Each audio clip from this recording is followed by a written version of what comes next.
بسم الله الرحمن الرحيم. بسم الله الرحمن الرحيم. الحمد لله رب العالمين، وأشهد أن لا إله إلا الله ولي الصالحين، وأشهد أن محمدًا عبده ورسوله الصادق الوعد الأمين، صلى الله عليه وعلى آله وأصحابه ومن سار على نهجه وقتفى أثره إلى يوم الدين. أما بعد، إخواني في الله، أوصيكم ونفسي بتقوى الله فقد فاز المتقون. Ndugu zangu katika imani, ndugu zangu waislamu, baada ya kumshukuru Allah subhanahu wa ta'ala, Allah ambaye kwa rehema zake na mapenzi yake ametuwafikisha kuongelea mada hii ya talaka. Rehema na amani za Allah zimwendee kiongozi wetu Nabii Muhammadin sallallahu alayhi wasallam pamoja na ahli zake na masahaba wake na waislamu wote kwa ujumla watakayefuata mwenendo wake mpaka siku ya kiyama. Ndugu zangu katika imani, na kuhusieni pamoja na kuihusia nafsi yangu katika swala la kumcha Allah subhanahu wa ta'ala. Ndugu zangu katika imani, leo Mwenyezi Mungu subhanahu wa ta'ala akipenda, tutakumbushana kuhusiana na mada ambayo ni muhimu sana sana sana, mada ambayo inahusiana na talaka. Ndugu zangu katika imani, kwa sababu zama tulizonazo, kwa uchache wa baadhi ya watu kuto kuisoma dini, inakuwa baadhi ya mambo katika dini yanakuwa hayaeleweki. Watu wanayavuruga, kila mtu anafanya kutokana na akili yake, haangalii hili jambo Mwenyezi Mungu subhanahu wa ta'ala amezungumza vipi, au Mtume Muhammadin sallallahu alaihi wasallama kaelekeza namna gani, au masuala kama haya wameeleza vipi wanachuoni. Rehma na amani za Mwenyezi Mungu ziwaendee. Ndugu zangu katika imani, talaka ni moja miongoni mwa mada ambazo ni muhimu kwa upande wa kina baba na vile vile kwa upande wa kina mama, mada ambayo inatakiwa kila mmoja aifahamu kwamba mwanamume ajue wakati gani anaruhusiwa kutoa talaka. Vile vile mwanamke wa Kiislamu ajiepushe na mambo ambayo itakuwa ni sababu ya kutokea talaka. Ndugu zangu katika imani, na lengo la kuoana sio kuachana. Lengo la kuoana ndugu zangu sio kuachana. Lengo la kuoana inatakiwa watu wazaane, watu wazae. Baada ya kuzaa, kila mmoja amfishe, kila mmoja amzike mwenzake. Baba kafa, baba kafishwa, mama anamzika. Mama kafa, baba anamzika. Haya ndio makusudio ya ndoa ndugu zangu katika imani, na sio talaka kwamba mtu unaoa kesho unaacha, unaoa kesho unaacha. Kwa hiyo kazi yako inakuwa ni kuonja tu. Ni jambo ambalo halipendezi ndugu zangu katika imani, mpaka inakuwa kuna baadhi ya wanamume wanakuwa na kasumba, wanakuwa na sifa mbaya. Akienda kuchumbia sehemu tu, watu wanaambiza nani fulani, fulani akija kuchumbia binti yenu msikubali. Yeye kazi yake ni kuoa na kuacha, kuoa na kuacha, ndio hulka yake. Mtu anakuwa na sifa mbaya katika jamii ndugu zangu katika imani, jambo ambalo halipendezi ndugu zangu. Oa alafu upigiwe mfano kwamba kwa kweli ya fulani kwa kweli amejaliwa kupata mume, yani toka waoane hata talaka moja haijatokea. Hivi ndio natakiwa waislamu waishi ndugu zangu katika imani, na sio fulani ukiolewa na fulani kakosa kadogo tu ni talaka, kakosa kadogo tu anaenda kwenu. Ni jambo ambalo kwa kweli halipendezi ndugu zangu katika imani. Kwa kweli mada hii ya talaka ni mada ambayo ni muhimu sana. Katika mada yetu tutaanzia na aya ya Mwenyezi Mungu subhanahu wa ta'ala iliyomo ndani ya Qur'ani katika sura inaitwa surati Talaqa. Angalia ndugu zangu katika imani, kutokana na umuhimu wa jambo la talaka, Mwenyezi Mungu subhanahu wa ta'ala ameteremsha sura nzima inazungumzia habari za talaka. Ni kutokana na umuhimu wa kitu hiki ndugu zangu katika imani, na jambo ambalo Mwenyezi Mungu Subhanahu wa Ta'ala analieleza ndani ya Qur'ani. Muislamu, sikiliza hilo jambo kwa makini, tega sikio, sikiliza mambo ambayo Allah Subhanahu wa Ta'ala anayataja ndani ya hizo sura au ndani ya hizo aya, ili upate faida. Kama ni amri, basi itekeleze na ufanye yale ambayo yameamrishwa, na kama kuna katazo, basi ujiepushe ndugu yangu Muislamu. Katika surati Talaqa ukianzia aya ya kwanza, Mwenyezi Mungu Subhanahu wa Ta'ala anasema baada a'udhu billahi minash shaitani rrajim bismillahir rahmanir rahim ya ayyuhan nabi idha talaqtumun nisaa fatalliquhunna li'iddatihinna wa ahsul 'iddah wattaqullaha rabbakum la tukhrijuhunna min buyutihinna ولا يخرجن إلا أن يأتين بفاحشة مبينة وتلك حدود الله ومن يتعد حدود الله فقد ظلم نفسه لا تدري لعل الله يحدث بعد ذلك أمرا. الآيات. katika hii surati Talaqa ndugu zangu, kuna ahkami, kuna hukumu nyingi, mambo mengi ambayo Mwenyezi Mungu Subhanahu wa Ta'ala anayaeleza kuhusiana na habari za talaka. Ndugu zangu katika imani, Allah anasema ya kwamba ya ayuhan nabii, ewe mtume. Allahu akbar. Na wanasema wanachuoni ametajwa mtume Muhammadin sallallahu alayhi wasallama, lakini makusudio ni ummati Muhammadin sallallahu alayhi wasallama. Ndugu zangu katika imani, mtume kwa sababu ya kutajwa katika aya, kwa sababu yeye ndiyo ras, yeye ndiyo kichwa, yeye ndiyo kiongozi mkuu. Kwa hiyo kiongozi mkuu anapoambiwa jambo, basi nitakiwa wale wa chini basi watekeleze hilo jambo. Ndugu zangu katika imani, ya ayuhan nabii, ewe mtume, enyi ummati Muhammadin sallallahu alayhi wasallama, idha talaqtumun nisaa, mtapowapa talaka wanawake. Hapa tunapata faida ya kwamba jambo la talaka ni jambo ambalo lipo katika dini yetu ya Kiislamu. Ndio kuna baadhi ya watu wanakuambia wenyewe wanajua kuoa, watu hawajui kuacha, ama neno ya mjini. Ni kwamba jambo la talaka ni jambo ambalo lipo ndani ya dini, na dini inalifahamu jambo la talaka kama lipo na linatokea. Idha talaqtumun nisaa, mtapotoa talaka kwa wanawake. Na hapa tunapata faida ya kwamba talaka inatokea kwa yule ambaye kishaoa. Yule ambaye hajaoa haruhusiwi kutoa talaka. Atatoa talaka vipi aliyakuwa hamiliki kitu? Ni kwamba yule aliyeoa anamiliki mke.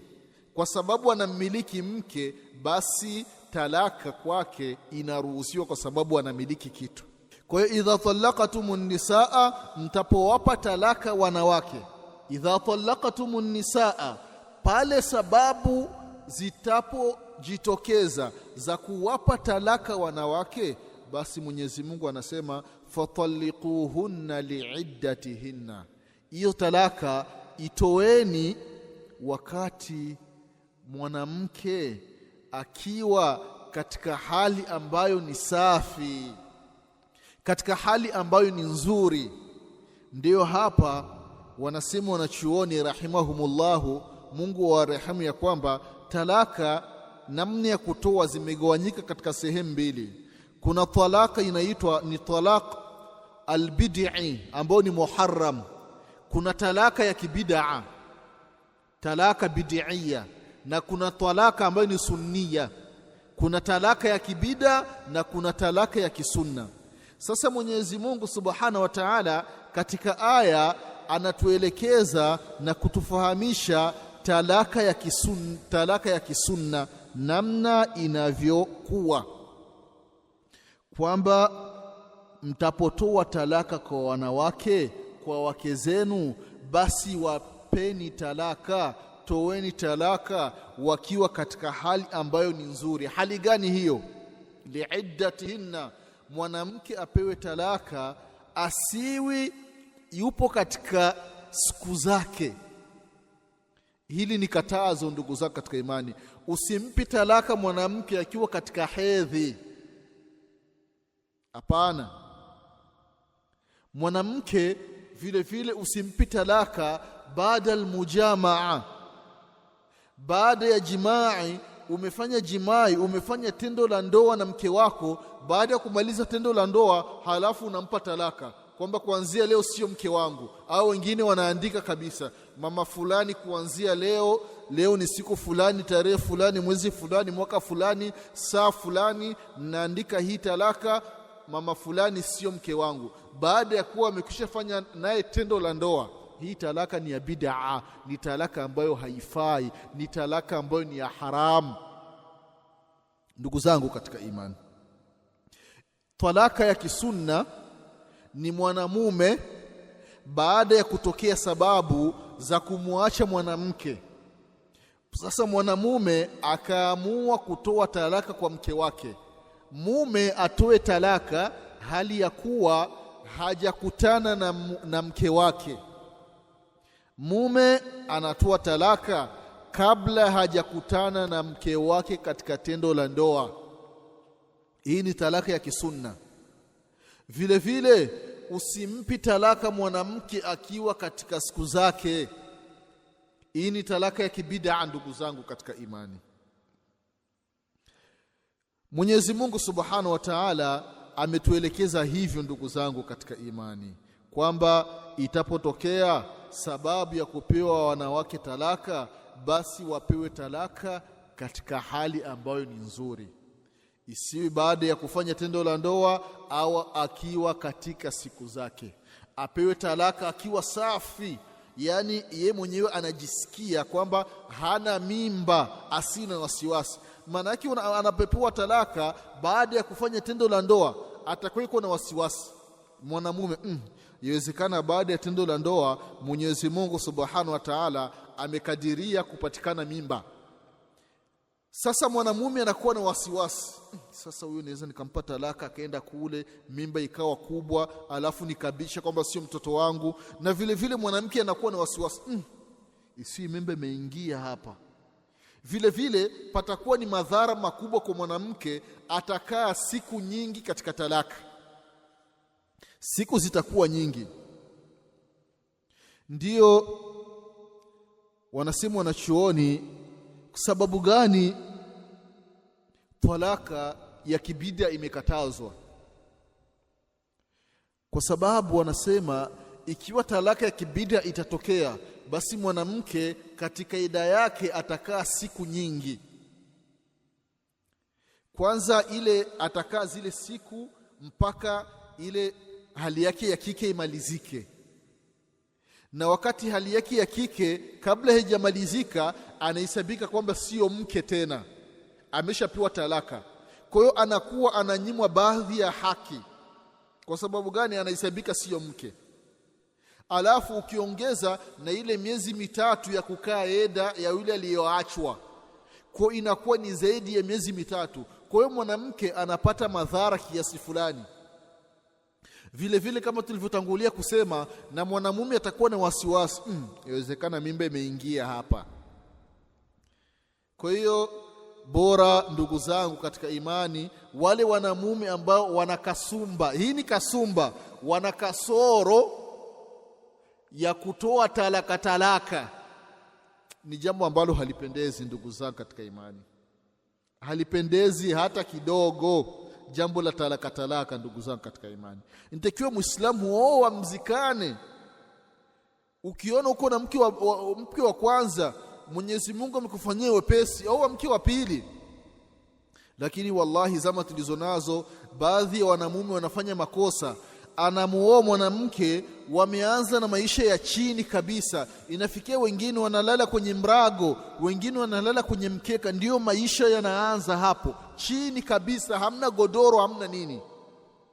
Mwenyezi Mungu anapata neema zake, wanazaa watoto chumba kimoja, baba, mama na watoto humo humo.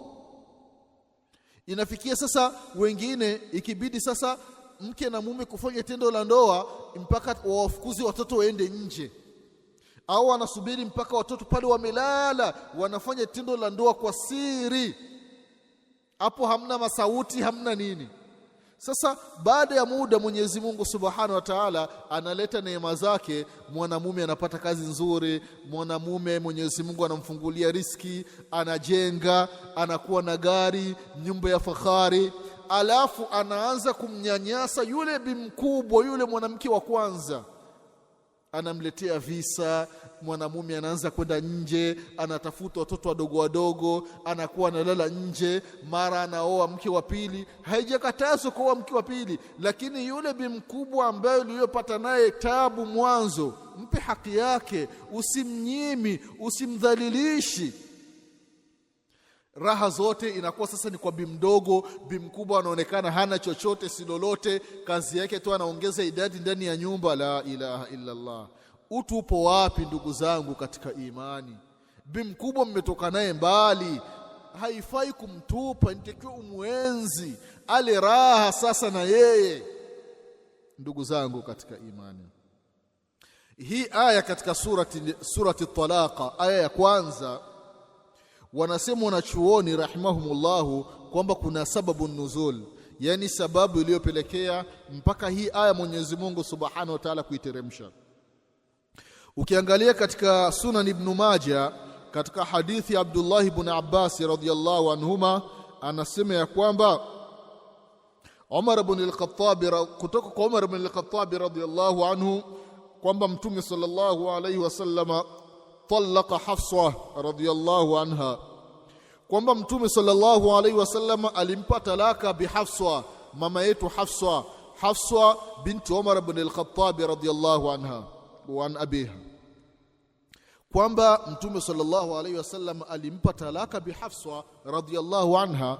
Hafsa radhiyallahu anha akenda kwao kwa baba yake, kenda kwa baba yake, na wanasema wanachuoni kwamba sababu, kama alivyosema mwanachuoni Al-Kalbi rahimahullahu, sababu ya Mtume sallallahu alayhi wasallama kutoa talaka kwa Hafsa radhiyallahu anha ni pale Hafsa alipotoa siri ya Mtume sallallahu alayhi wasallama, kama ilivyokuja katika surati Tahrim, wa idh asarra an-nabiyyu ila ba'd azwajihi haditha, kwamba Mtume sallallahu alayhi wasallama aliwaambia baadhi ya wake zake siri. Ilikuwa ni Bi Hafsa radhiyallahu anha, alimwambia siri, alafu akamwambia kwamba usimwambie Aisha radhiyallahu anha. Sasa inasemekana kwamba Hafsa radhiyallahu anha, unajua wanawake wanapokuwa ni wengi, wameolewa sehemu moja, wanapendana, wanakuwa wanaongea tu maneno na habari ya mume wetu ameniambia kadha kadha kadha. Sasa siri ile ya Mtume sallallahu alaihi wasallam, Bi Hafsa radhiyallahu anha akaimwambia Bi Aisha radhiyallahu anha, na katika wanawake ambao walikuwa na wivu sana ni Bi Aisha radhiyallahu anha. Na ni kweli mwanamke kama mwanamke inatakiwa awe na wivu, kumwonea wivu mume wake, amwonee wivu. Sio mwanamke unakaa tu mume wako anaenda kula anatafuta vimada na vishada, wewe unasema hatajijua. Hapana, inatakiwa uwe na wivu, uwe na wivu ndugu zangu katika imani. Allahu akbar. Mmoja miongoni mwa maswahaba anasema ya kwamba maswahaba wa Madina, kwamba Saad ibn Muadh, kama sikusahau, kwamba nikimuona mtu yupo na mke wangu chumbani basi namkata shingo. Allahu akbar, namkata shingo lake, singoji nini wala nini. Mtume sallallahu alaihi wasallam anawaambia masahaba wengine, mnamsikia maneno ya ndugu yenu anavyosema, huyu ni wivu na mimi nina wivu kumshinda yeye, na Mwenyezi Mungu Subhanahu wa Ta'ala ana wivu kunishinda mimi. Kwa sababu ya wivu wa Mwenyezi Mungu Subhanahu wa Ta'ala, harama al-khaba'ith, Mwenyezi Mungu amekataza, ameharamisha vitu vibaya, vitu vichafu visifanyiki, kutokana na wivu wa Mwenyezi Mungu Subhanahu wa Ta'ala. Kwa hiyo mwanamke kama mwanamke inatakiwa awe na wivu, ni sheria mwanamke kuwa na wivu. Lakini wivu vile vile usitupi mipaka. Kuna wivu mwingine tena unakuwa haufai, ukizidi unakuwa ni matatizo. Lakini wivu kama wivu, mwanamke wa Kiislamu inatakiwa awe na wivu barabara.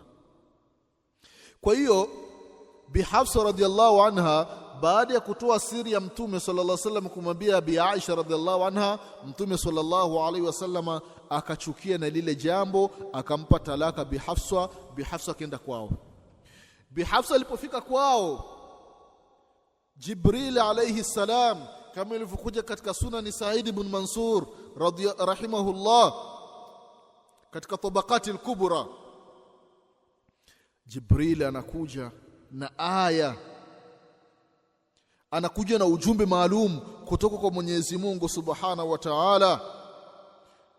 Ujumbe anaambiwa Mtume sallallahu alayhi wasallam ya kwamba mrejee Hafsa, kwa sababu Hafsa huyu ni qawama sawama. Miongoni mwa sifa za Bi Hafsa mama yetu radhiallahu anha, kazi yake yeye ni qawama sawama. Alikuwa nasali sana sala za usiku, alikuwa anafunga sana somu za sunna. Vile vile akaambia kwamba na huyu Bi Hafsa atakuwa ni mmoja miongoni mwa wake zako peponi.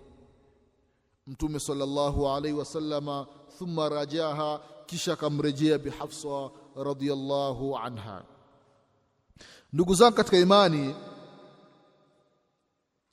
jambo la kuacha ni jambo ambalo ni la sheria, kwa sababu Mwenyezi Mungu amelitaja ndani ya Qur'ani, na vile vile Mtume sallallahu alaihi wasallam akalifanya, na baadhi ya maswahaba radhiyallahu anhum wametoa talaka kwa wake zao. Kwa hiyo ni jambo ambalo ni la sheria.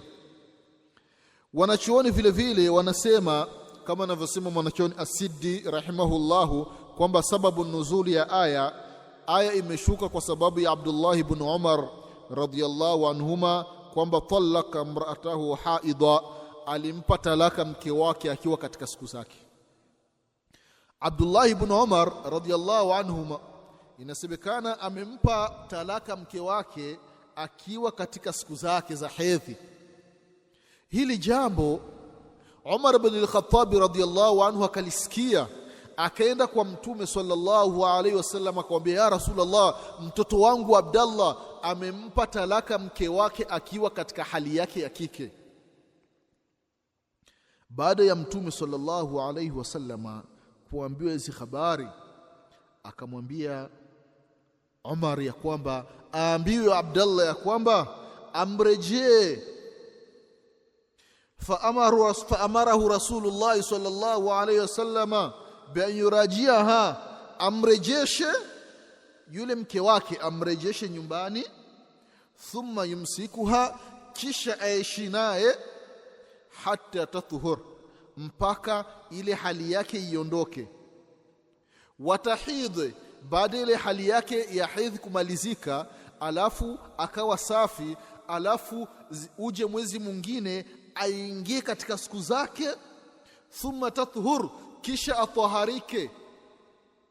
Fa idha arada an yutalliqaha hina tathur min qabl an yujamiaha, alafu akitaka sasa kumpa talaka wakati akiwa safi, lakini kabla ya kufanya naye tendo la ndoa. Hii ndiyo talaka ambayo ni sunni, ni talaka ya kisunna.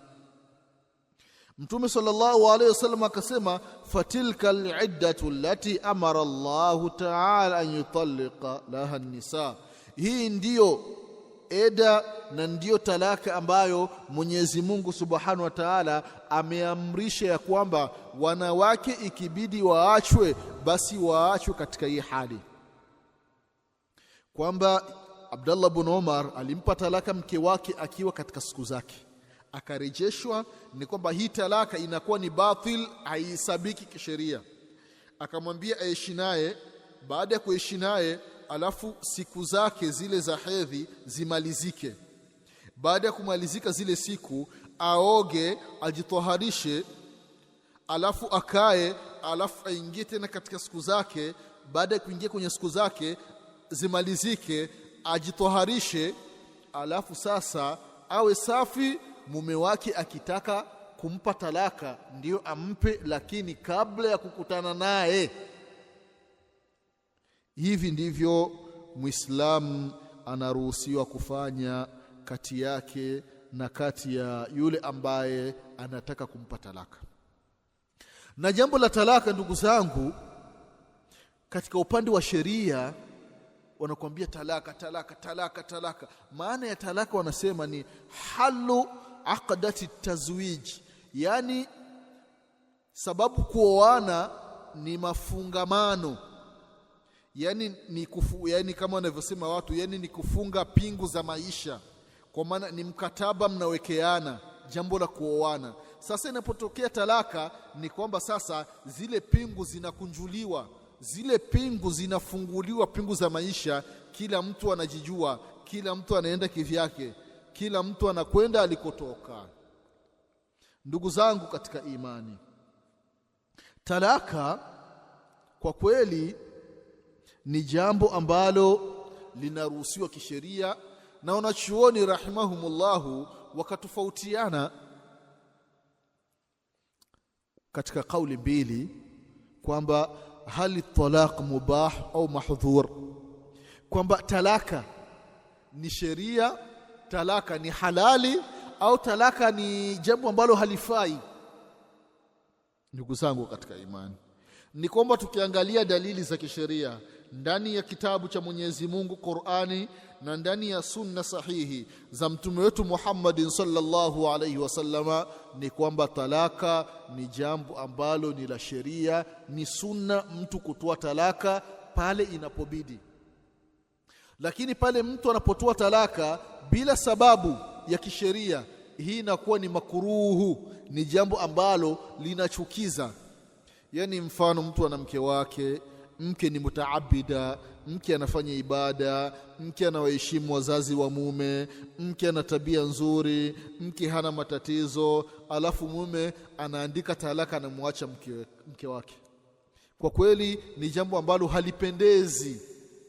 Lakini akitoa talaka katika hiyo hali, talaka inatokea, talaka inahesabika. Ndugu zangu katika imani, vile vile ndugu zangu, jambo la talaka, kuna baadhi ya mambo ambayo yanapelekea mwanamke kupewa talaka.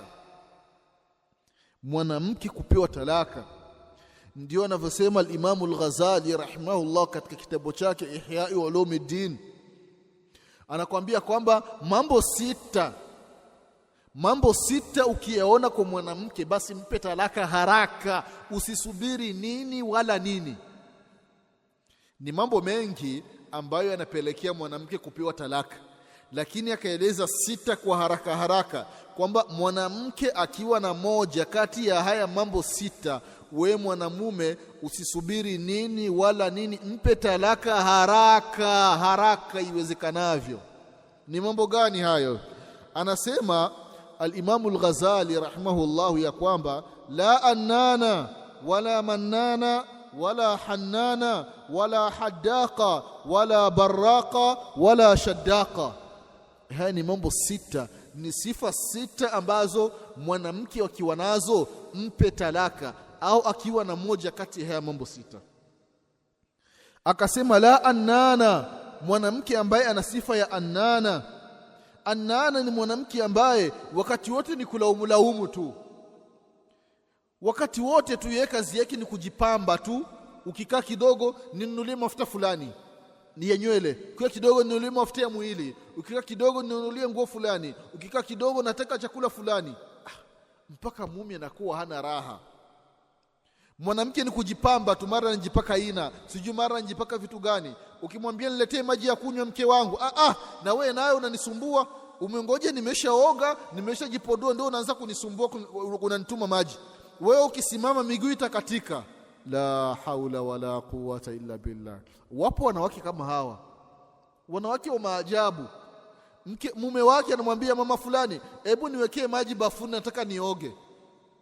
Unasikia mwanamke, na wewe baba fulani, na wewe unapenda kusumbuana hivi. Wewe ukisimama hapo ukichukua maji mikono itakatika. La ilaha illa Allah. Mume wako anakutuma, unaanza kumjibu majibu kunya, mambo ambayo hayafai. Kwa hiyo mwanamke kama huyu akiwa na hii tabia, umemkanya hakusikia, ukampelekea washenga, sijui ukampelekea nini, watu wampe nasaha, lakini hataki kusikiliza nasaha, huyu mwanamke mwachi. Mwanamke wakati wote ni kujipamba tu, anajipaka wanja mpaka kwenye masikio, anajipaka shedo mpaka huku kwenye shingo. Ye kazi yake nywele tu, wakati wote ni kwenda saluni tu, anasetiwa nywele. Mama fulani, hebu nitengenezee chai. Na wewe naye nimeshaoga, unataka nishike shombo. La ilaha illa Allah. Huyu ni mwanamke ambaye hafai kabisa. Vile vile mtu wa pili ambaye kamtaja Imam Al-Ghazali rahimahullah, akasema wala manana, mwanamke ambaye ana sifa ya annana, huyu ni mwanamke wa kuachwa, hafai. Ni mwanamke gani huyo ndugu zangu? Ni mwanamke ambaye ukikaa kidogo tu, huyu mwanamume hafai.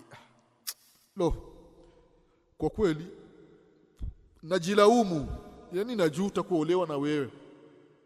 Sijui niliolewa, sijui ilikuwa ni usiku. Mara mwanamke anakuwa anasema peke yake, huyu mwanamume mimi ndio namkosi kabisa kuolewa na huyu mwanamume. Yani mwanamke anakuwa katika hii hali, huyu ni mwanamke ambaye hafai kabisa, mpe talaka na mapema.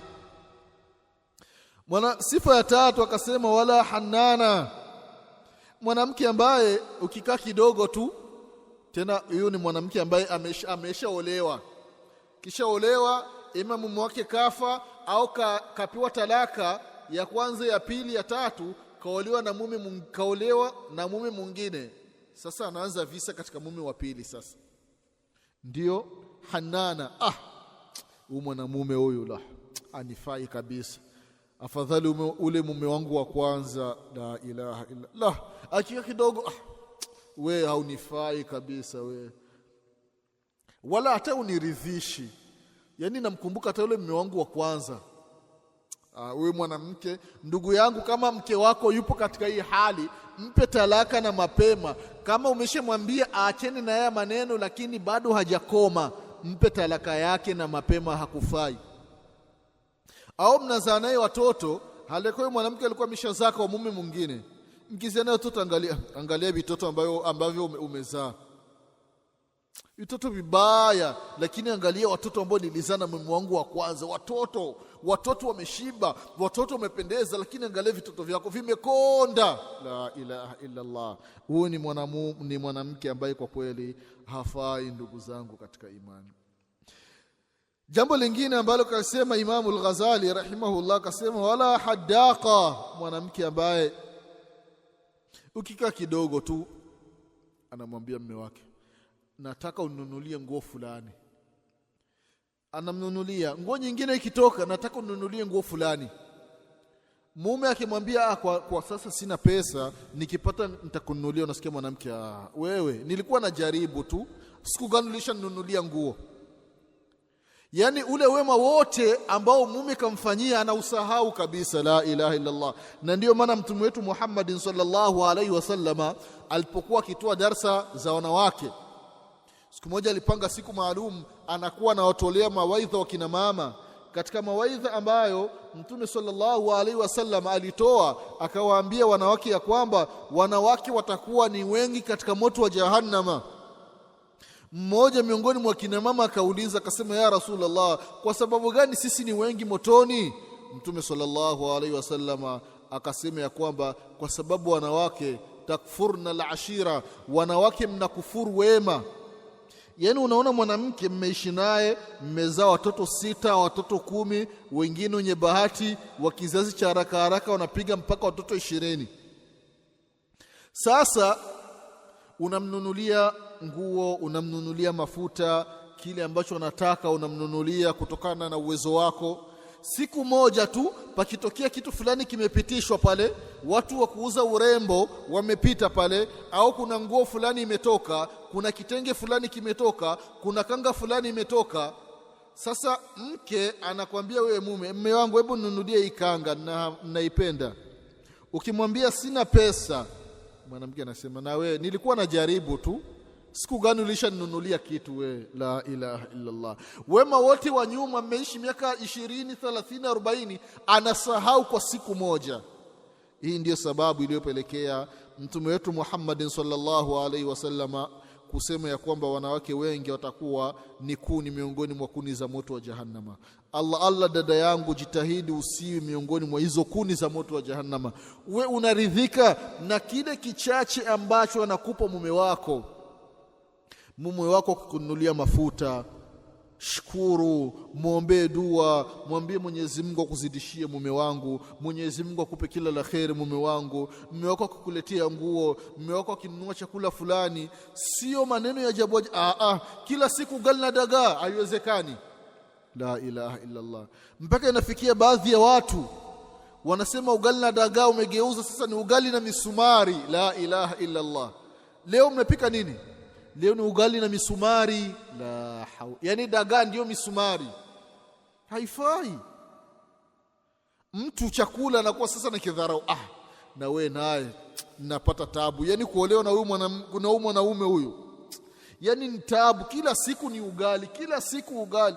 Shukuru dada yangu, shukuru shangazi yangu, shukuru mama yangu. Wako ambao wanakosa huyo ugali na dagaa. Mtu anatamani apate ugali huruma, ugali peke yake tu, mtu anakosa. Wewe unapata ugali na dagaa, unaanza kukufuru. Mshukuru Mwenyezi Mungu Subhanahu wa Ta'ala. Kwa hiyo mwanamke ambaye ni hadaka, mwanamke ambaye anamlazimisha mume wake amnunulie vitu ambavyo viko kinyume na uwezo wake, vitu ni vikubwa, mume wake hana uwezo, anamlazimisha mume kwamba leo ni lazima nile nyama, kama sili nyama usifiki hapa. La ilaha illa Allah.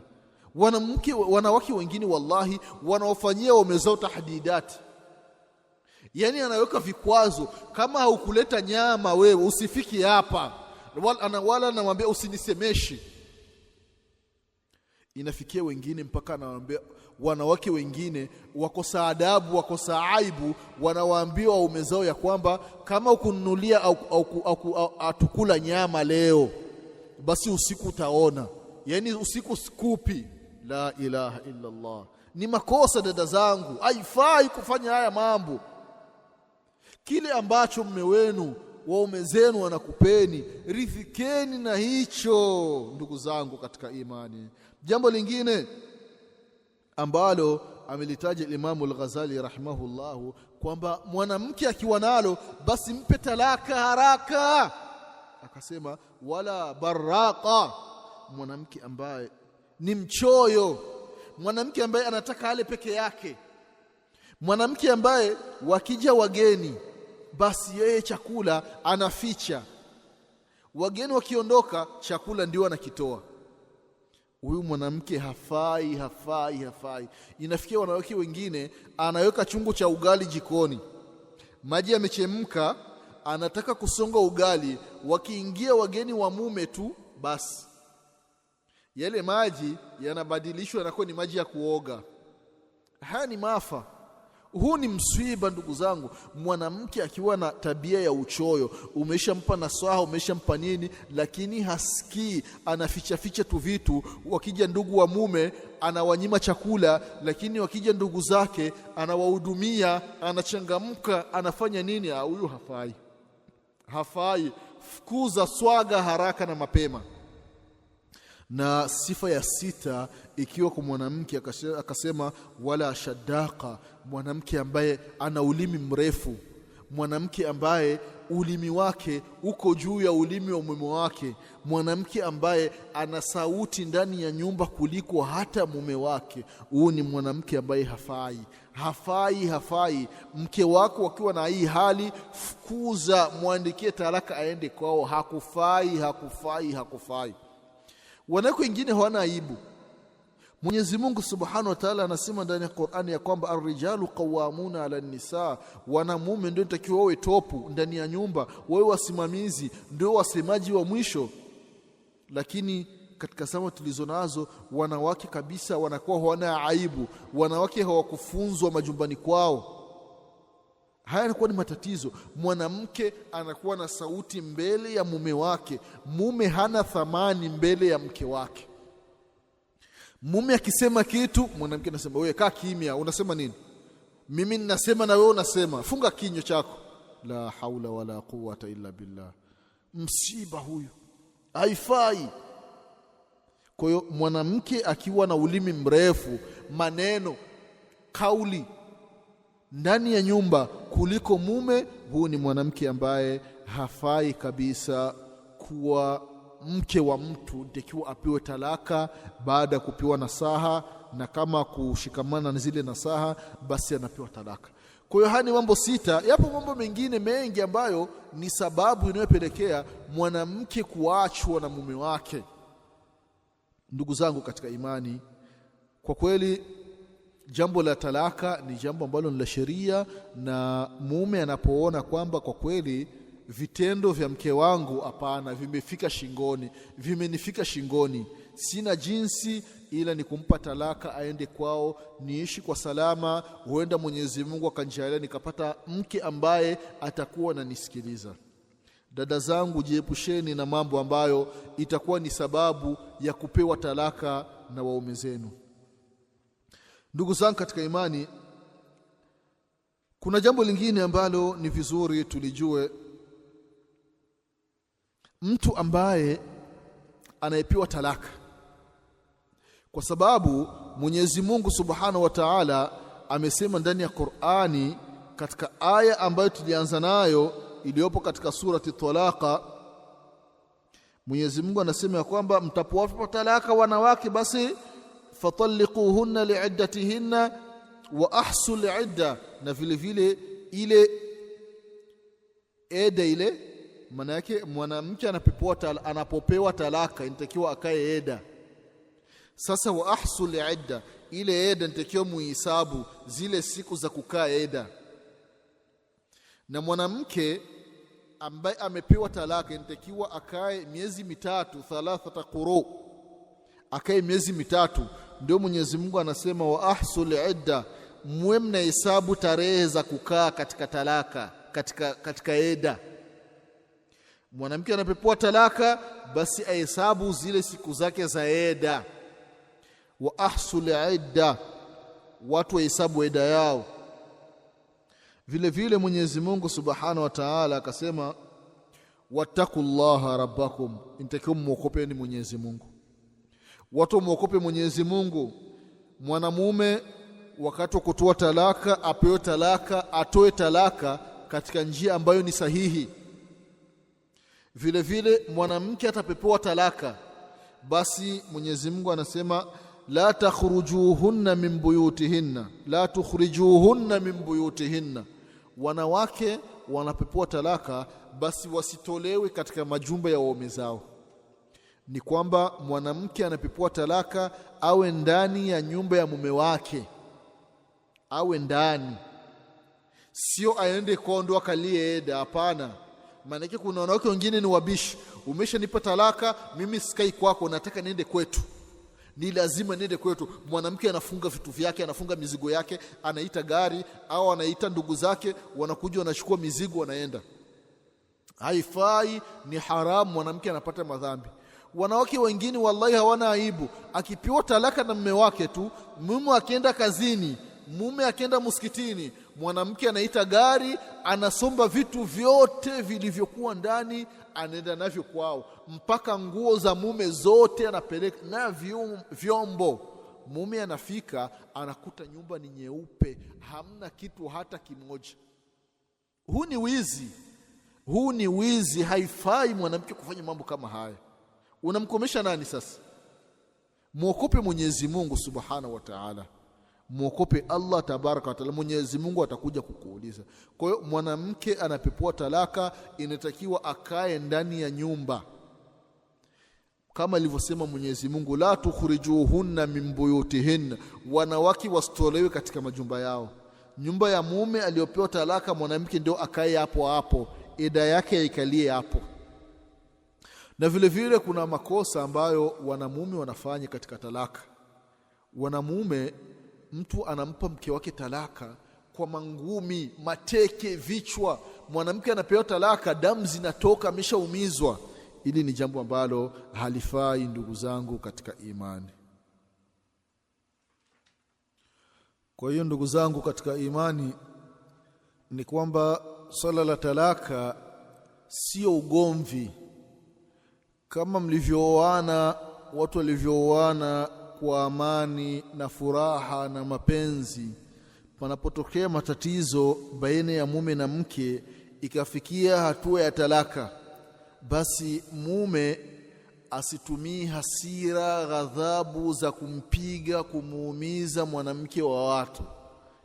Amepewa mwanamke hali ya kuwa ni mzima, viungo vyake vimekamilika. Sio mwanamke anapewa talaka hali ya kuwa mkono mmoja hauna kazi. Mwanamke anapewa talaka mdomo umevimba. Ni jambo ambalo kwa kweli halipendezi wanamume katika imani. Mjitahidi ili jambo kwa kweli mnalifanya. Mpe talaka hali ya kuwa mnaongea, mnacheka, mnafanya nini, sio mangumi, mara mizigo imeanza, nguo zake zinatupwa nje. La ilaha illa Allah. Mke wako talaka, yani amekukosea kidogo, sasa umeamua kumpa talaka. Naam, ni sheria unampa talaka, lakini sasa mpaka mizigo yake unaanza kuitupa nje barabarani. Hili ni jambo ambalo halipendezi ndugu zangu katika, halifai kabisa. Kwa hiyo wanamume tuache jambo hilo. Vile vile ndugu zangu, kama tulivyotangulia kusema, mwanamke inapofikia hatua ya kupewa talaka, basi akae katika nyumba ya mume wake. Akae katika nyumba ya mume wake. Hapa patakuja swali. Je, yule mwanamke ambaye amepewa talaka, kwa maana yupo katika eda, anaruhusiwa kutoka katika nyumba ya mume wake au haruhusiwi kutoka? Ndugu zangu katika imani, tukiangalia aya ya Mwenyezi Mungu katika surati Talaq, Mwenyezi Mungu anasema la tukhrijuhunna min buyutihin wala yakhrujna illa an yatina bifahishatin mubayyina. Hao wanawake hao wasitolewi katika majumba, wala wenyewe wasijitowi. Wanawake wasitolewi wala wasijitowi. Mwenyezi Mungu anasema illa an yatina bifahishatin mubayyina, isipokuwa mwanamke atapoleta maovu yaliyokuwa wazi. Ima mwanamke yupo katika eda anaanza kufanya uzinifu, mwanamke yupo katika eda anaanza kuwatukana watu wa nyumba ile, anamtukana mume, anamtukana mzazi wa mume, anatukana ndugu wa mume. Mwanamke yupo katika eda katika ile nyumba anaanza kufanya mambo ya ushoti, mambo ya dharau, matusi nini. Hapo ndiyo sheria inaruhusu kwamba atolewe. Anatolewa hapo, anapelekwa katika nyumba nyingine kwa ajili ya usalama zaidi. Hapo ni sheria. Lakini kama katika nyumba ya mume patakuwa hakuna matatizo, kuna amani, basi mwanamke itabidi akalie eda katika nyumba ya mume wake. Ndiyo sheria ya Mwenyezi Mungu Subhanahu wa Ta'ala. Kwa sababu gani mwanamke akae eda katika nyumba ya mume wake? Hikma Mwenyezi Mungu Subhanahu wa Ta'ala ameitaja katika surati Talaq. Mwenyezi Mungu anasema la'alla Allahu yuhdithu ba'da dhalika amra. Yawezekana mwanamke wakati anakaa eda katika nyumba ya mume wake, Mwenyezi Mungu Subhanahu wa Ta'ala akaleta mabadiliko, akaleta jambo ambalo itapelekea mume amrejee mke wake, ikiwa ni talaka ya kwanza au ni talaka ya pili. Na mwanamke anapokuwa katika eda, kapewa talaka ya kwanza, amekaa eda katika nyumba ya mume wake, kile kitendo cha kukaa eda mwanamke katika nyumba ya mume inatakiwa ni muda wa kujifunza, ni muda wa kujirekebisha yale mambo ambayo mume alikuwa anamkataza. Sasa mwanamke anakaa pale na kumwomba Mwenyezi Mungu ili Mwenyezi Mungu amsamehe yale makosa aliyofanya, na vile vile Mwenyezi Mungu alainishe moyo wa mume urejee kwake huyu mwanamke. Kwa hiyo ni kifungo ambacho mwanamke nitakiwa iwe ni semina kwake. Anakaa miezi takriban 3. Mwezi wa kwanza siku 30 mwanamke anakaa pale, anakaa tu, akikutana na mume wanasalimiana, salamu alaykum wa salamu, habari za asubuhi, salama. Huu muda ambao mwanamke anakaa katika eda, mwanamke akiumwa, mume nitakiwa muhudumie, ampe dawa, vile vile chakula, na vile vile sehemu ya kulala. Ila vizuri kila mtu awe na sehemu yake ya kulala, wasilali chumba kimoja, au hata kama wakilala chumba kimoja, labda mmoja analala chini, mwingine analala kitandani. Na vile vile hakuna kufanya tendo la ndoa.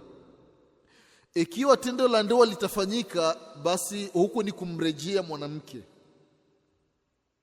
Kwa hiyo huu muda ambao mwanamke yupo katika eda ni muda wa mwanamke kujipamba. Mwanamke unajipodoa kwa siku, kama utoga ni mara 6 ni mara 7, kwa ajili mume wako atapokuona awe anavutiwa. Vile vile unajua sasa huu ni muda ambao mume ataingia, basi unakuwa na nguo maalum umezivaa, unajipamba, unajipaka wanja mpaka kwenye mashavu, unajipaka shedo, unajipaka rangi ya mdomo mpaka huku kwenye shingo, ili mradi unavaa nguo za kuonyesha, nguo za kubana. Yani unafanya mambo ambayo mume akikuona tu, basi moyo wake unakuwa wasiwasi.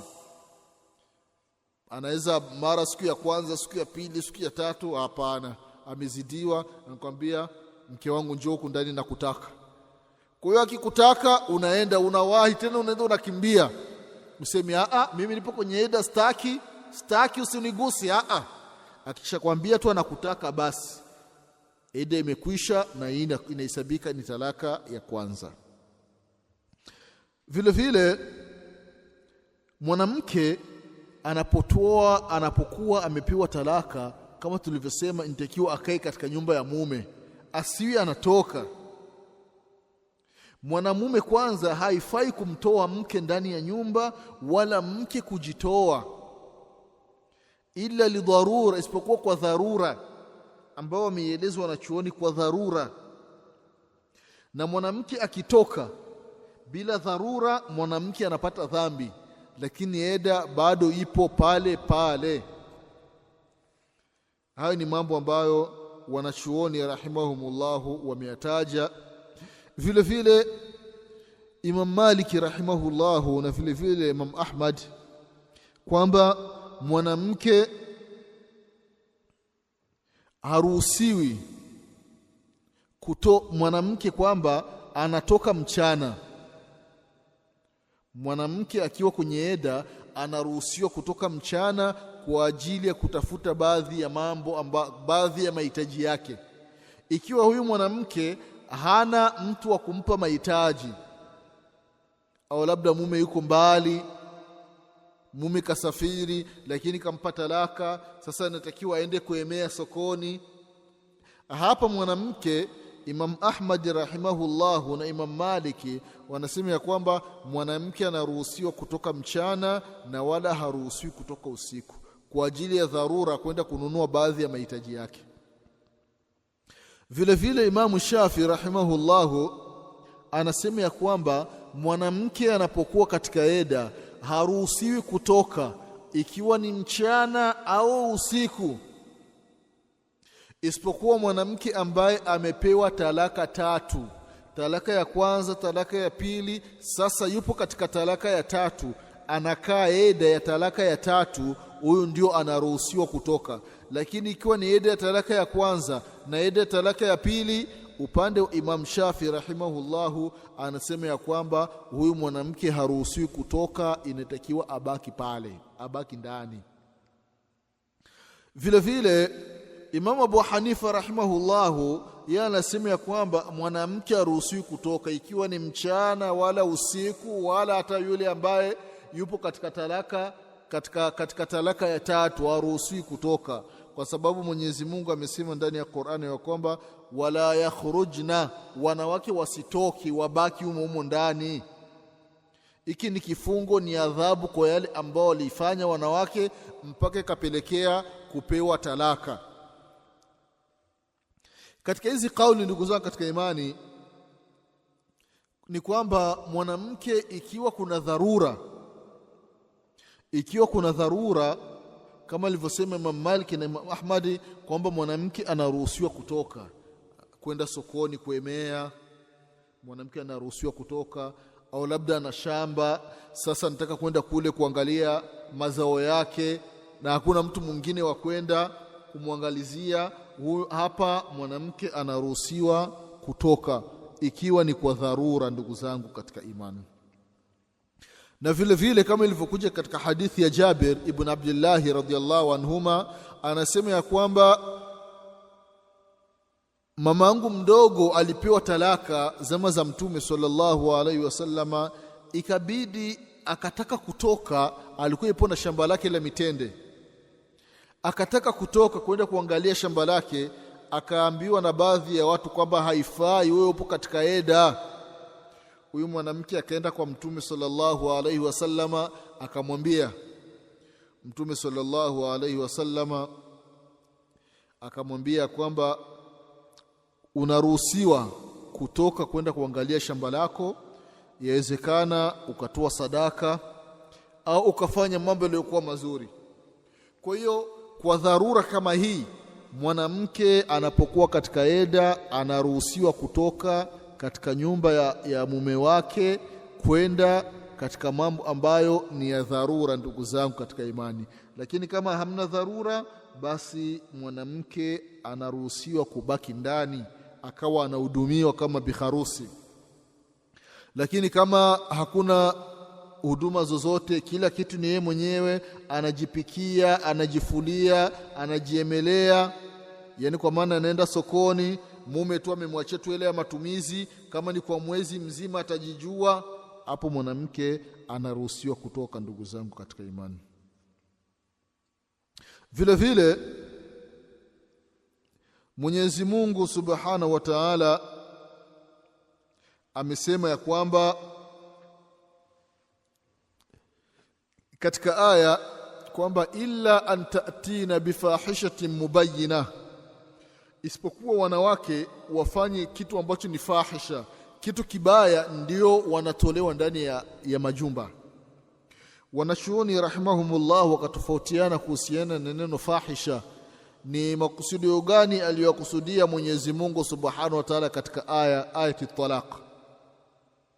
Baadhi wanachuoni wakasema ya kwamba illa antatina bifahishati, alfahisha kwa maana ni zina, kwa maana mwanamke atapofanya zina akiwa katika eda, basi huyo anatolewa ndani. Na wanasema ya kwamba huku kutolewa sio kutoka, ni kwamba anatolewa, anaenda anafanyiwa hadi, yani kisasi kutokana na lile kosa la zina ambalo amefanya. Wengine wakasema kama alivyosema Ibn Abbas radhiyallahu anhuma kwamba mwanamke akiwa na kauli chafu kuhusiana na familia ya mume, vile vile anatolewa katika ile nyumba, anapelekwa katika nyumba nyingine. Na wanachuoni wengine wakasema ni jamii almaasi au isyani zauji, au mwanamke akafanya maasi akaendelea kumwasi mume wake, basi ni jambo ambalo halifai. Vile vile na kama alivyosema Qatada rahimahullahu kwamba alfahisha ni mwanamke kutoa siri za ndani. Mwanamke akitoa siri za ndani ni kwamba anaondolewa katika hiyo nyumba. Kuna wanawake wengine kwa kweli Mwenyezi Mungu Subhanahu wa Ta'ala waongoze, yani hawana aibu. Mambo ambayo yanafanyika chumbani, wanawake wakikutana wenyewe kwa wenyewe, kila mmoja anaanza kutoa story, anaanza kuelezea mambo ambayo anafanya na mume wake chumbani, kitandani. Huu ni ujinga, ni ushenzi. Haifai mwanamke kufanya mambo kama haya wala kusema maneno kama haya. Hii ni siri yako, baina yako na baina ya mume. Yani mwanamke anaanza kuwaelezea wanawake wenzake, mnajua mume wangu mimi nimepata mume ni balaa, yani hana nguvu hata kidogo, yani msimuone vile vile na makanzu yake hamna lolote. La ilaha illa Allah. Huu ni msiba, ni haram, ni haram, ni haram. Mwanamke akifanya hivi anapata laana ya Mwenyezi Mungu Subhanahu wa Ta'ala, anapata madhambi mwanamke atakayetoa siri ya ndani. Kwa hiyo ndio Qatada rahimahullah anasema ikifikia mwanamke anatoa siri za ndani, anaanza kuambia watu, ni kwamba anatolewa katika hiyo nyumba, anapelekwa sehemu nyingine. Vile vile ndugu zangu katika imani, Mwenyezi Mungu Subhanahu wa Ta'ala amesema kuhusiana na habari za kuwapa talaka wanawake, kwamba wanawake wanapokuwa wamepewa talaka basi wakae katika majumba yao. Na vile vile Mwenyezi Mungu akasema kwamba watu wafanye istishhadi, kwa maana mwanamke anapotoa talaka, mwanamume anapotoa talaka kumpa mwanamke, basi hili jambo la talaka alishuhudishe kwa watu, kwa maana watu washuhudie hili jambo, watu washuhudie kwamba bwana fulani amempa talaka mke wake. Sasa hili jambo la kutoa ushahidi ni kwamba wanachuoni rahimahumullahu vile vile wamegawanyika. Je, hili jambo la ushahidi ni lazima au ni katika mambo ambayo ni ya sunna? Ni kwamba wanachuoni rahimahumullahu wanasema ya kwamba hili jambo la ushahidi ni jambo ambalo ni la sunna. Ndugu zangu katika imani, ni la sunna.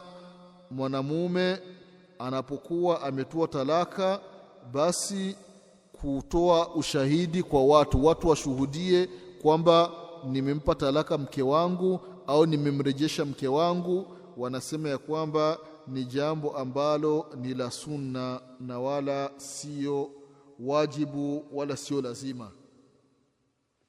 Ndugu zangu katika imani, Imam Abu Hanifa rahimahullahu anasema ya kwamba pale mwanamke atapopewa talaka, kwa maana mwanamume akitoa talaka kumpa mke wake, mume inatakiwa awaambie watu washuhudie lile jambo kwamba amempa talaka mke wake, kwamba kufanya hivi inakuwa ni sunna,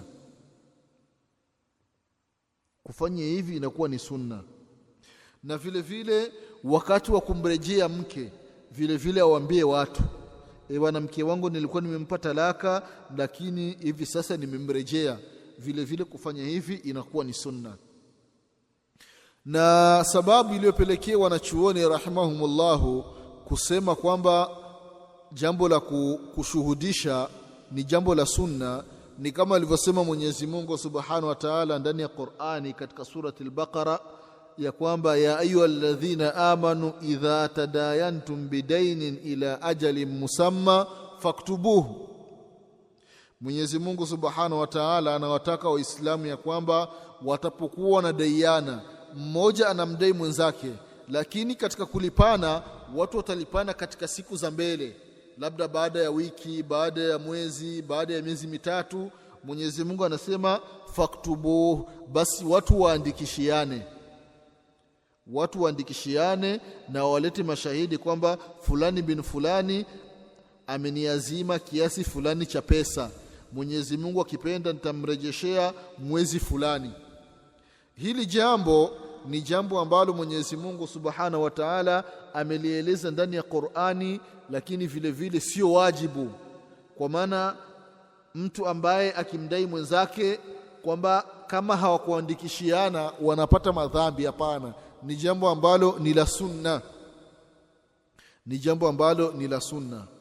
Kwa hiyo na vile vile katika jambo la talaka, ndugu zangu katika imani, wakasema wanachuoni ya kwamba mtu anapotoa talaka kwa mke wake akiwaita watu wakishuhudia, ni sunna kufanya hivyo. na vile vile wakati wa kumrejea mke vile vile watu washuhudie, inakuwa ni sunna kwake, kama alivyosema al-Imam Abu Hanifa rahimahullah.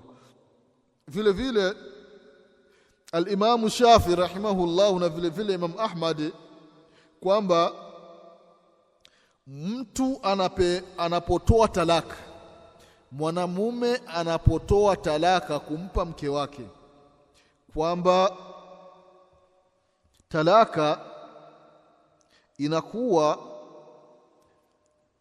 ni sunna kuwashuhudisha watu, kwa maana bwana, njooni mshuhudie mimi ninampa talaka mke wangu. Katika madhhabu Imam Shafi rahimahullah inakuwa ni sunna, ndugu zangu. Lakini wakati wa kumrejea, Imam Shafi anasema kwamba sio sunna, kwamba wakati wa kumrejea mwanamke inakuwa ni wajibu. Kuwashuhudisha watu inakuwa ni wajibu, ni lazima mtu afanye hivyo. Kwa hiyo ni vizuri, ndugu zangu, mtu anapotoa talaka kwa mke wake kuambia watu, bwana jameni, nimetoa talaka kwa mke wangu. Hii ni talaka ya ngapi? Ni talaka ya kwanza. Amekaa mwanamke eda, kabla eda haijamalizika umemrejea mke wako, vile vile waambie watu, jameni, mke wangu nimemrejea. Ile talaka inahesabika ni talaka ya kwanza. Ile ni jambo ambalo Muislamu kama Muislamu akilifanya inakuwa ni bora zaidi kwake. Vile vile, ndugu zangu, katika aya ambayo tumeisoma tunapata nini? Tunapata faida gani, ndugu zangu katika imani?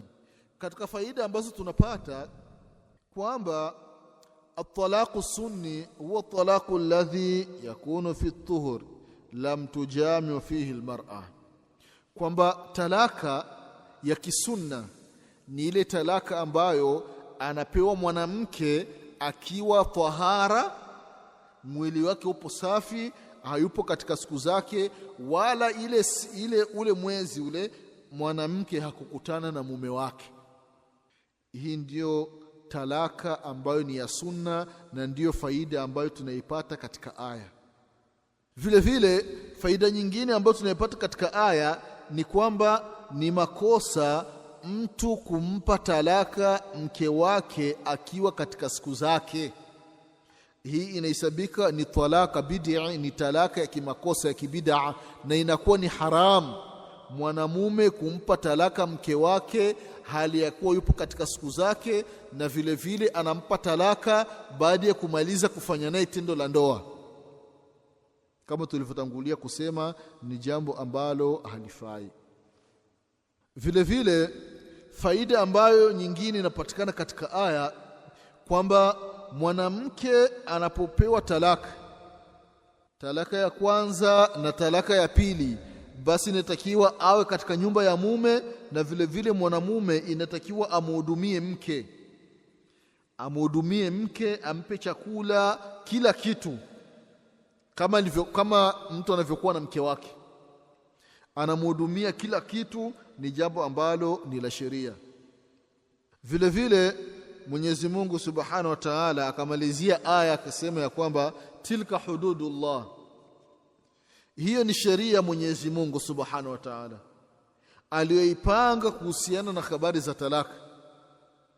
Watu wasichupi mipaka katika kutoa talaka na vile vile katika kutekeleza mambo ambayo yanahusiana na hiyo talaka. Ndugu zangu katika imani, hizi ni baadhi ya faida ambazo tunazipata katika aya, ndugu zangu katika imani.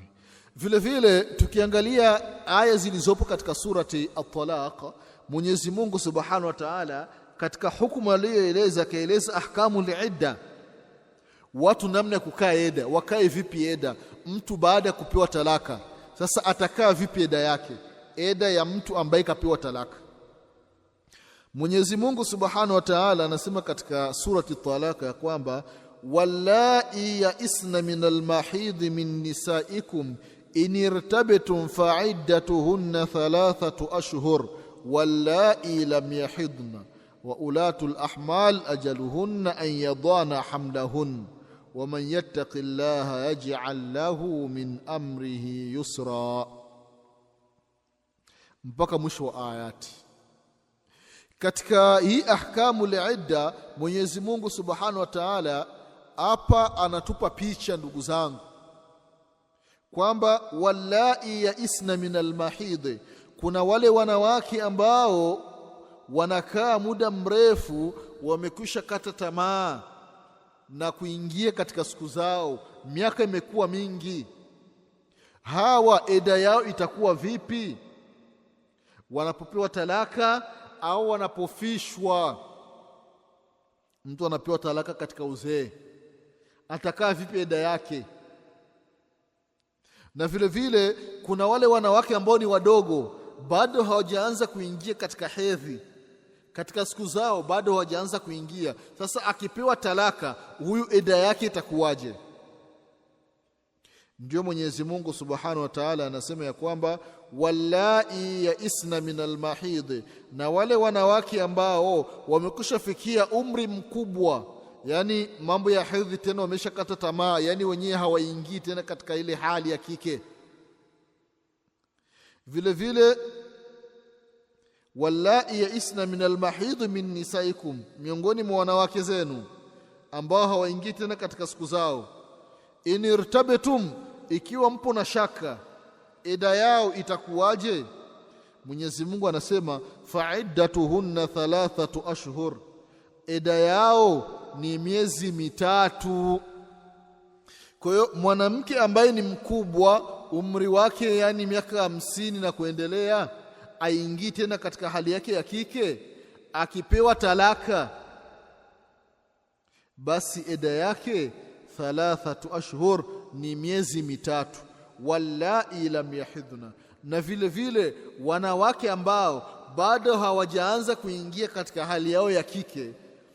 Kuna wale ambao wanaolewa hali ya kuwa ni wadogo, binti anaolewa kingali mdogo, zile hali za kike bado hazijaanza kumtokea. Ikiwa mume wake atampa talaka, basi eda yake na huyu binti ni miezi 3. Vile vile Mwenyezi Mungu akasema ya kwamba ulatul ahmal, na wale wanawake ambao wana mimba, ajaluhunna, eda yao, eda ya mwanamke ambaye yupo na mimba, eda yake ni atakaa muda gani? Mungu anasema an yadhana hamlahun, mwanamke akipewa talaka akiwa na mimba, eda yake Mungu anasema hatta yadhana hamlahun, mpaka ajifungue. Mwanamke akipewa talaka akiwa na mimba, eda yake ni mpaka ajifungue. Sasa inategemea na mimba. Ikiwa ana mimba ya miezi 3, kwa hiyo atakaa mwezi wa 4, wa 5, wa 6, wa 7, wa 8 mpaka wa 9, mpaka wakati wa kujifungua. Akishajifungua tu basi eda yake imemalizika. Au mwanamke anapewa talaka akiwa na mimba ya miezi 8 na nusu, kwa maana bado wiki 2 ienee miezi 9 ajifungue. Akishajifungua tu baada ya wiki 2, basi eda yake imekwisha na talaka imeshatokea. Kwa hiyo wanawake inatakiwa myazingatie haya mambo, kwa sababu ni mambo ambayo yanawahusu. Sio mwanamke bado wiki 1 ajifungue, akipewa talaka na mume wake aseme mimi ninakaa miezi 3. Hapana. Ukishajifungua tu basi, ukishapewa talaka upo katika na mimba, bado wiki 1 ujifungue, basi fahamu ya kwamba wewe upo katika eda. Ukishajifungua tu baada ya wiki 1 ni kwamba eda yako imekwisha, eda imekwisha. Hivi ndivyo alivyosema Mwenyezi Mungu Subhanahu wa Ta'ala ndani ya Qur'ani. Kwa hiyo Mwenyezi Mungu, ndugu zangu katika imani, ameeleza hukumu ambayo inawahusu wanawake. Wanasema wanachuoni rahimahullah kuhusiana na sababu nuzul, sababu ya aya kuteremka. Anasema al-Imamu al-Hakim na vile vile al-Imamu Ibn Jariri at-Tabari na vile vile al-Imamu al-Baihaqi katika Sunan al-Kubra na wanachuoni wengine katika vitabu vyao, kwamba wakati ilipoteremka eda ya mwanamke ambaye alifiwa na mume. Ilipoteremka aya inayozungumzia eda ya mwanamke aliyofiwa na mume, wanawake katika mji wa Madina wakawa wanasema, mbona mwanamke fulani hakutajwa? Mbona mwanamke wa sifa fulani hakutajwa? Kama anavyosema Ubay ibn Kabi radhiyallahu anhu ya kwamba lamma nazalat iddatul mutallaqa almutawaffa anha zawjuha fil Baqara, ilipoteremka aya inayozungumzia hukumu ya mwanamke aliyofiwa na mume, eda yake ndani ya Qur'ani katika surati al-Baqara, Ubay akasema, ya Rasulullah, inna nisaa min ahli al-Madina yaqulna, hakika wanawake katika mji wa Madina wanasema, qad baqiya minan nisa'i ma lam yudhkar fihi shay, kuna baadhi ya mambo yanayohusu wanawake hayakutajwa. Mtume sallallahu alaihi wasallam akamwambia Ubay kwamba wama huo, ni mambo gani hayo? Ubay akasema, wanawake wanasema as-sighar wal-kibar wa dhawatul haml, kwamba wanawake wadogo ambao wanaolewa hawajatajwa, na vile vile wanawake wakubwa ambao hawaingii tena katika hali yao hawajatajwa, na vile vile wanawake wenye mimba hawajatajwa.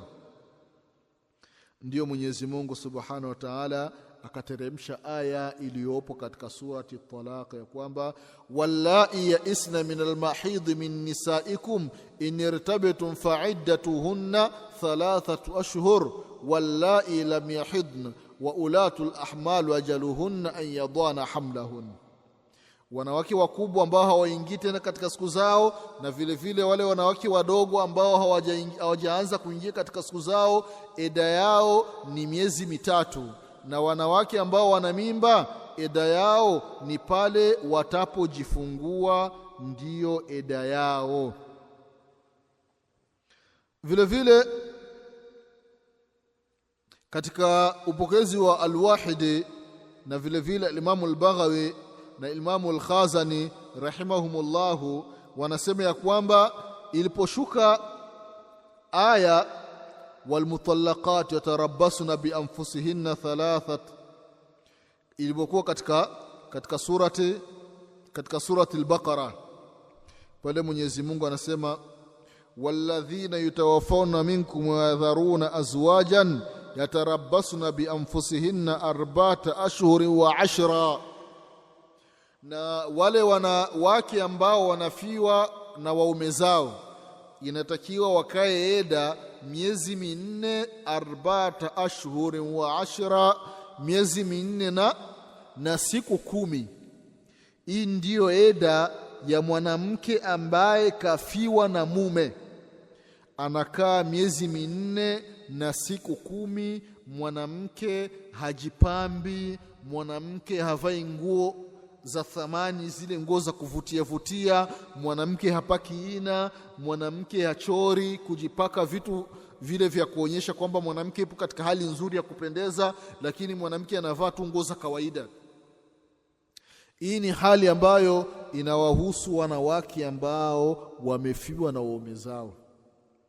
Sio kwamba mwanamke akifiwa na mume kwamba manake wengine wanasema mwanamke akifiwa na mume ni kwamba haongei na watu, anakaa katika chumba peke yake, amejificha, hata kama akiongea basi sauti inatoka kidogo, yani anaongea kama mgonjwa, kama mtu ambaye yupo katika sakarati al-maut anataka kufa. Hapana. Mwanamke anapokuwa katika eda anaruhusiwa kuongea na watu ambao wakija kumuona pale kumpa pole wanaongea kama kawaida.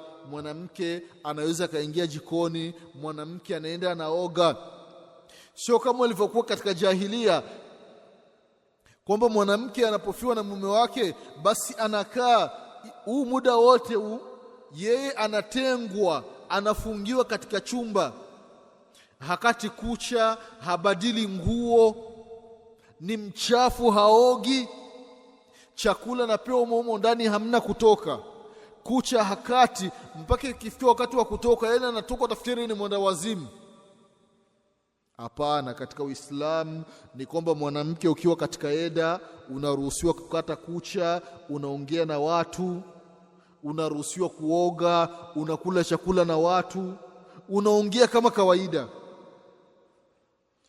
lakini tu usivae zile nguo ambazo ni nzuri nzuri za kuvutia vutia au kujichora au kujipaka ina na vitu vingine vya wanawake au kupaka rangi ya mdomo. Ni mambo ambayo hayaruhusiwi. Sasa iliposhuka hii aya, Khalad ibn Nu'man al-Ansari radiyallahu anhu akamwambia, ya Rasulullah, fama iddatu allati la tahid wa iddatu allati lam tahud wa iddatu al-hubla. Fanazalat hadhihi al-aya. Khalad ibn Nu'man al-Ansari radiyallahu anhu, iliposhuka hii aya ya kuelezea eda ya yule aliyefiwa na mume, akamwambia, ya Rasulullah, sasa yule mtu ambaye haingii katika siku zake, na yule mwanamke ambaye bado hajaanza kuona siku zake, na mtu ambaye ana mimba, huyu eda yake itakuwaje? Ndio Mwenyezi Mungu akashusha aya ya kwamba wallahi ya'isna min al-mahid min nisaikum in irtabtum fa'iddatuhunna 3 ashhur wallahi lam yahidna wa ulatul ahmad ajaluhunna yadana hamlahunna. Mwenyezi Mungu Subhanahu wa Ta'ala akaeleza hukumu ya wanawake ambao wameshakuwa ni watu wazima, namna ya kukaa eda zao. Kwa hiyo ndugu zangu katika imani, ni kwamba mwanamke ambaye kafiwa na mume, mwanamke ambaye amefiwa na mume, eda yake ni miezi 4 na siku 10. Vile vile mwanamke ambaye yuko na mimba alafu mume wake kafa, mwanamke ambaye yuko na mimba alafu mume wake kafa, huyu mwanamke eda yake itakwisha pale atapojifungua. Ikiwa mume kafa kakuacha wewe mke una mimba ya miezi 8, bado mwezi mmoja kwa uwezo wa Mwenyezi Mungu ujifungue. Ule mwezi ukikamilika, ukishajifungua, basi eda yako imekwisha, wewe mwanamke ambaye ulikuwa na mimba.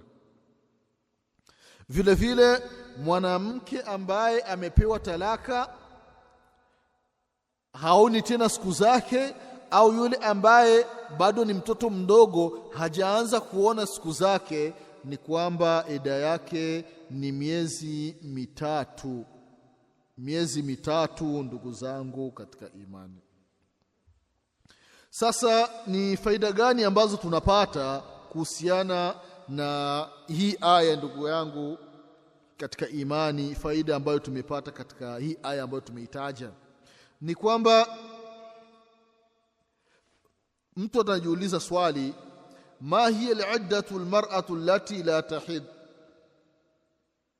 Ni eda gani ya mwanamke ambaye haingii katika hedhi?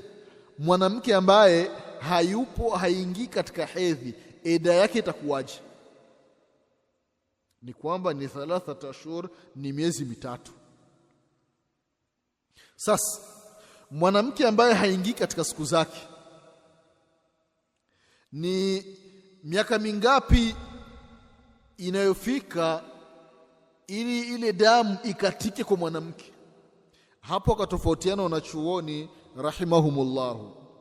Kuna ambao wanasema kwamba mwanamke akishafikisha miaka 60, mwanamke akifikisha miaka 60, basi ile hali ya kike inapotea kabisa, anakuwa tena haingii katika siku, yeye anakuwa tu ni kawaida tu.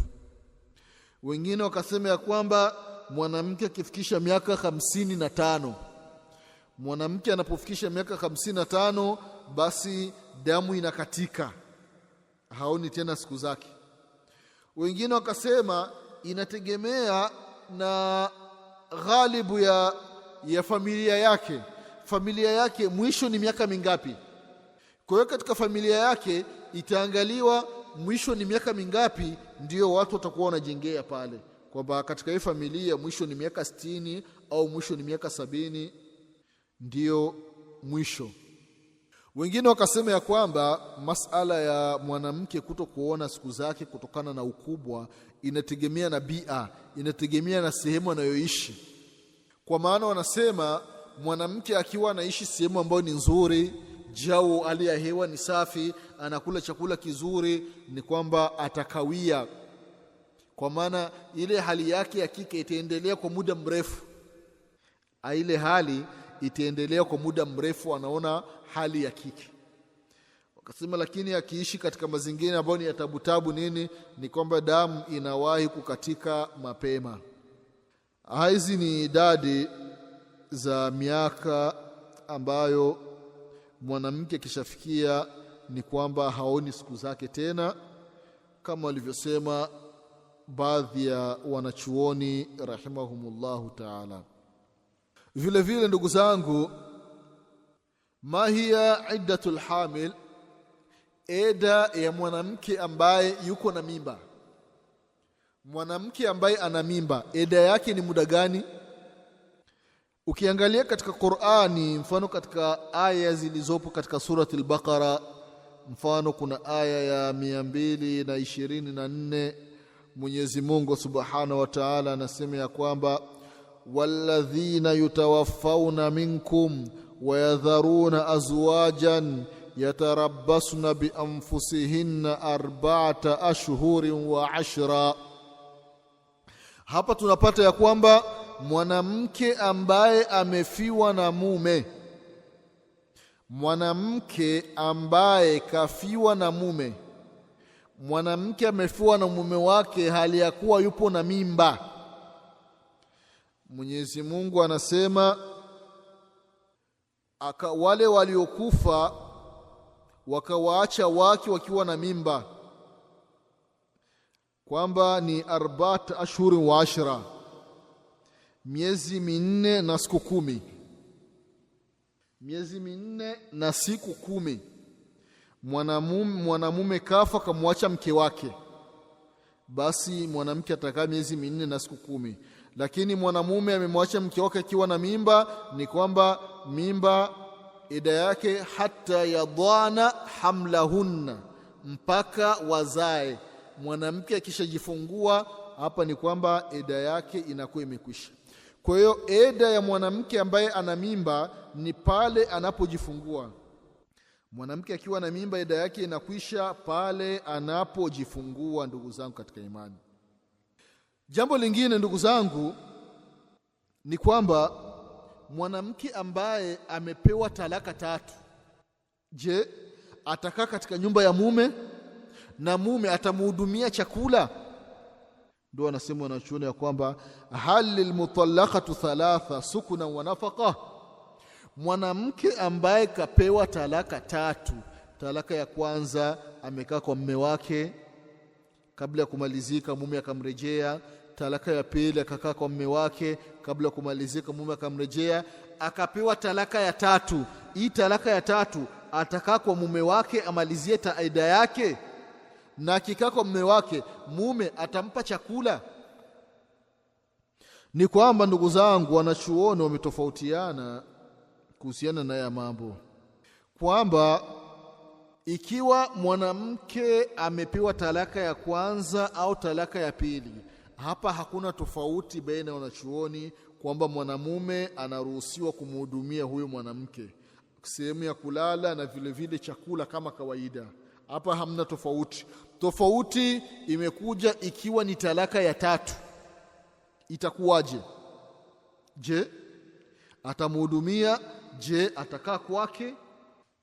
Ni kwamba Imam Maliki rahimahullah na vile vile Imam Shafi na kauli katika upokezi wa Imam Ahmadi wanasema ya kwamba huyu mwanamke ambaye amepewa talaka ya 3 ni kwamba ataishi kwa mume wake, atamalizia eda kwa mume wake, lakini mume hatompa chakula. Imam Shafi rahimahullah na vile vile Imam Maliki na upokezi katika kauli ya Imam Ahmadi ni kwamba mwanamke atakaa katika nyumba ya mume wake, mume ambaye amempa talaka ya 3, lakini chakula mwanamke atajitegemea, wakwao ndio atakuwa anamletea chakula pale. Imam Abu Hanifa rahimahullahu yeye anasema kwamba mwanamke ambaye amepewa talaka 3 ni kwamba mwanamume atamhudumia chakula na sehemu ya kulala, kwa sababu yupo katika eda, na eda anakaa huyu mwanamke ni kwa sababu huyu mwanamume. Kwa maana hiyo huyu mwanamke angali chini ya huyu mwanamume, kwa maana hiyo ataendelea na muhudumia. Upokezi mwingine wa Imam Ahmad ni kwamba mwanamke ambaye amepewa talaka ya 3 ni kwamba huyu hakai katika nyumba ya mume, na wala mwanamume hamna kumpelekea matumizi, rasio hakuna kutoa.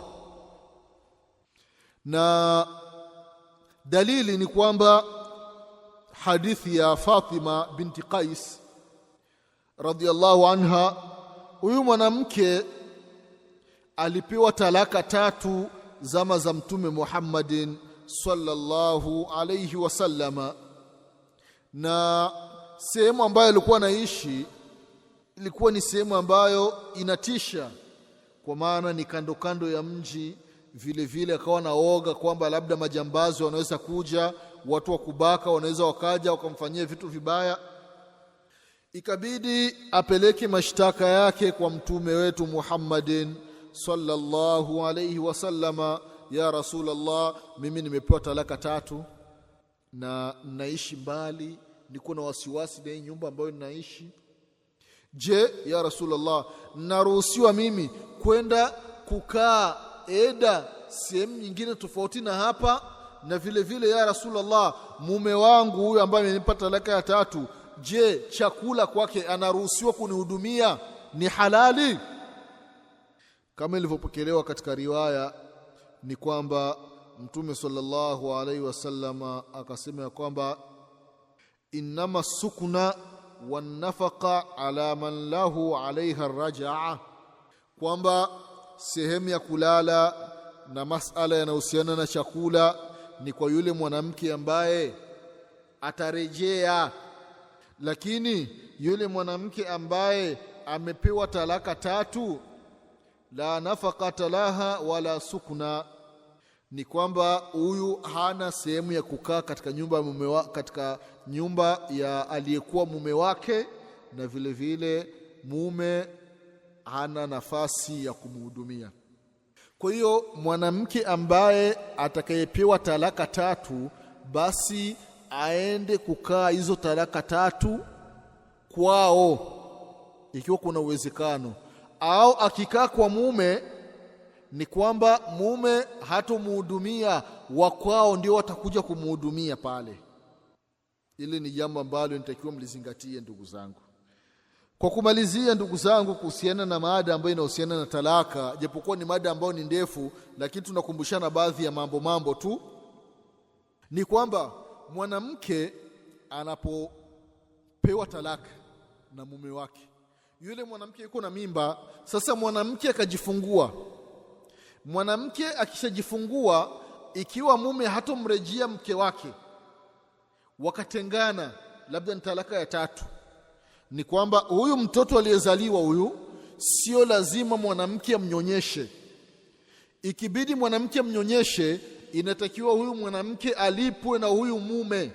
Mwanamume, baba mtoto, amlipe mke wake kwa ajili ya kumnyonyesha huyu mtoto, kwa sababu wanawake wengi hawafahamu hizi hukumu, kwamba akishajifungua tu basi anaenda kwao na mtoto anakuwa anamhudumia, mume tu anakuwa analeta tu matumizi kama kawaida, lakini hawapatani kwamba mimi huyu mtoto na kunyonyeshea utanipa kiasi fulani cha pesa, nitakiwa wapatane. Hii ni sheria, ndugu zangu katika imani, na ni jambo ambalo Mwenyezi Mungu Subhanahu wa Ta'ala amelitaja ndani ya Qur'ani, na kawaambia wanawake na vile vile wanamume kwamba ni jambo ambalo linaruhusiwa mtu kulifanya. Pale Mwenyezi Mungu Subhanahu wa Ta'ala aliposema katika aya katika surati Talaq, Mwenyezi Mungu anasema kwamba askinuhunna min haythu sakantum min ujdikum, kwamba wanawake wakae katika majumba yenu ilikuwa ni talaka ya kwanza, talaka ya pili mwanamke akae pale. Na wa in kunna ulatu hamlin fanfiqu alayhinna hatta yadhana hamlahun, na yule mwanamke ambaye ana mimba akipewa talaka, basi inatakiwa mume amhudumie mpaka atapojifungua. Atapojifungua mume anaendelea anamhudumia hatta yadhana hamlahunna, mpaka mwanamke ajifungue mume anaendelea anatoa huduma. Vile vile Mwenyezi Mungu anasema huduma zinatolewa sasa ikiwa fa in arda'ana lakum, ikiwa hawa wanawake watawanyonyesha, ikiwa wanawake watawanyonyesha hawa watoto ambao wamezaliwa baada ya talaka, basi faatuhunna ujurahunna, inatakiwa muwalipe. Kwa hiyo dada yangu ambaye umepewa talaka ya tatu, mume wako mwambie akulipe kwa ajili ya kumnyonyesha huyu mtoto. Na ikiwa mtashindana bei, labda umemwambia mimi nitamnyonyesha kwa 300,000 kwa muda wa miaka 2 au 500,000, mume akisema mimi sina 500,000 niko na 400,000, mwanamke ukikataa, mume akimtafuta mwanamke mwingine wa kumnyonyesha wakiwa wameshapatana 400,000, alafu mama mwenye mtoto akienda kumwambia mume basi hizo 400,000 nazitaka, mume inatakiwa ampe huyu mwanamke, asimpe yule mwanamke wa pili ambao ameshapatana. Hii ni hukumu ya Mwenyezi Mungu Subhanahu wa Ta'ala. Ndugu zangu katika imani, haya ni baadhi ya mambo ambayo yanahusiana na habari za talaka. Ya kukumbushana ni mengi, lakini tunatosheka na haya. Kwa haya machache Mwenyezi Mungu Subhanahu wa Ta'ala atupe kila la kheri. Mwenyezi Mungu atuepushe na kila shari. Mwenyezi Mungu ajalie walioana waishi kwa wema na wapendane kwa ajili ya Mwenyezi Mungu Subhanahu wa Ta'ala, na wale wasigombani Mwenyezi Mungu ajalie wale ambao wameoana, Mwenyezi Mungu ajalie wazikane, mmoja amzike mwenzake. Wale walioana Mwenyezi Mungu wape kizazi kilichokuwa kizuri. Tofauti ambazo zipo ndani ya familia Mwenyezi Mungu Subhanahu wa Ta'ala ziondoe. Mwenyezi Mungu aweke mapenzi baina ya mwanamume na mwanamke. Insha Allah Mwenyezi Mungu Subhanahu wa Ta'ala akipenda tutakutana tena katika kipindi kinachokuja. Nasema subhanakallahumma bihamdik, shadu an la ilaha illa anta, astaghfiruka wa atubu ilaik. Subhana rabbika rabbil izzati amma yasifun, wa salamun ala al-mursalin, walhamdulillahi rabbil alamin. Wassalamu alaykum wa rahmatullahi wa barakatuh.